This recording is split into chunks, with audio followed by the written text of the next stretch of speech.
Zimbabwe और पाकिस्तान की cricket टीमों के दरमियान दूसरे टेस्ट मैच का तीसरा दिन अपने इख्तिताम को पहुंच गया।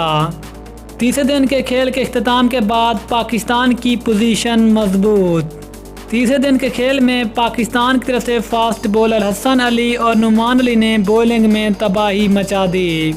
पाकिस्तानी क्रिकेट टीम जीत के करीब पहुंच गई, लेकिन तीसरे दिन मैच की क्या सूरत हाल रही, मुकम्मल तफसील इस वीडियो में। लेकिन मजीद आगे बढ़ने से पहले चैनल को सब्सक्राइब करके साथ में लगी घंटी के बटन को दबा दें ताकि क्रिकेट से जुड़ी तमाम खबरें आपको सबसे पहले यहाँ पर मिलती रहें। अस्सलाम वालेकुम, welcome to San sports.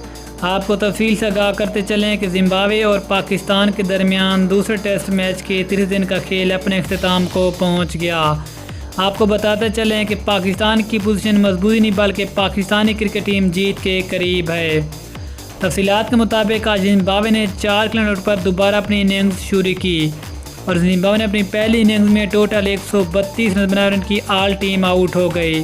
Pakistan की तरफ से शाहीन शाह अफरीदी ने 1 जबकि हसन अली ने 5 और साजिद खान ने 2 खिलाड़ियों को आउट किया।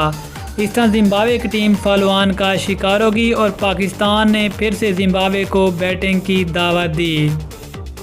इसके अलावा जब जिम्बाब्वे की टीम दोबारा बैटिंग कर फिर भी पाकिस्तान के बॉलर छा गए, जिसमें ख़ास तौर पर फास्ट बॉलर शाहीन शाह अफरीदी और स्पिन बॉलर नुमान अली ने शानदार 5 खिलाड़ियों को आउट किया, जबकि शाहीन शाह अफरीदी ने 4 खिलाड़ियों को आउट किया।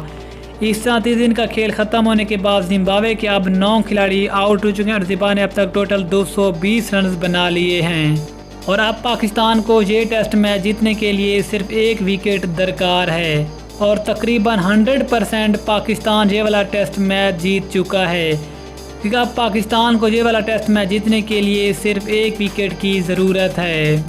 इंशाल्लाह मिलते हैं किसी अगली वीडियो में, तब तक के लिए अल्लाह हाफिज़। पाकिस्तान जिंदाबाद।